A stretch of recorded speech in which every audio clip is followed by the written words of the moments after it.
यहोशू को अपना नेता बनाकर इज़राइलियों ने यरदन नदी को पार किया और वादा की हुई भूमि के बहुत से नगरों और शहरों को जीत लिया। उस देश में अनेक राष्ट्र और लोग रहते थे जो मूर्तियों की पूजा करते थे और अपनी दुष्ट तरीकों के लिए जाने जाते थे। इज़राइलियों ने प्रभु की सहायता से अधिकांश भूमि पर अधिकार कर लिया, लेकिन अभी भी इज़राइल के 7 गोत्र ऐसे थे जिन्होंने उस भूमि पर कब्जा नहीं किया था जो उन्हें बांटी गई थी। यहोशू ने वादा की हुई भूमि के बीच में शीलो नाम के स्थान पर तंबू खड़ा किया। वहां से यहोशू ने उन 7 गोत्रों में से प्रत्येक गोत्र में 3-3 पुरुष भेजे ताकि वे जाकर देश का सर्वेक्षण करें और भूमि के विभाजन के लिए विवरण तैयार करें।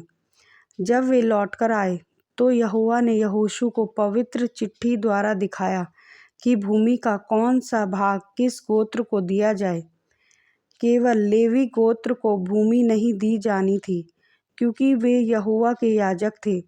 उन्होंने एलियाजर महायाजक, यहोशू तथा अन्य गोत्रों के नेताओं से कहा, यहोवा ने मूसा से हमें नगर और हमारे पशुओं के लिए चराई की भूमि देने का आदेश दिया था। इसीलिए लेवियों को पूरे देश में फैले हुए नगर दिए गए जहां वह रह सके और अपने पशुओं के लिए पर्याप्त भूमि हो। 6 नगरों को शरण नगर बनाया गया था। यदि किसी ने गलती से किसी को मार दिया हो तो वह वहां भागकर बदला लेने वाले से सुरक्षित रह सकता था।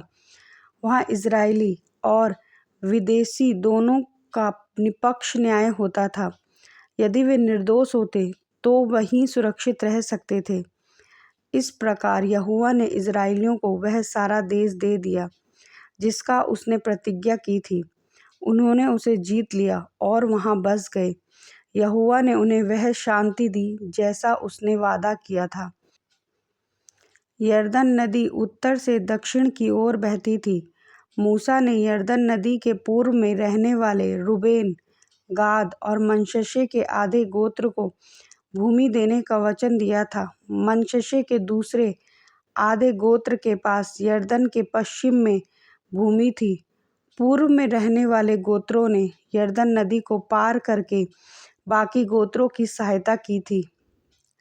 यहोशू ने यरदन के पूर्व में रहने वाले रूबेन, गाद और मनश्शे के आधे गोत्र को बुलाकर कहा, तुमने यहोवा की सारी आज्ञाओं को मानकर अपने भाइयों को नहीं छोड़ा।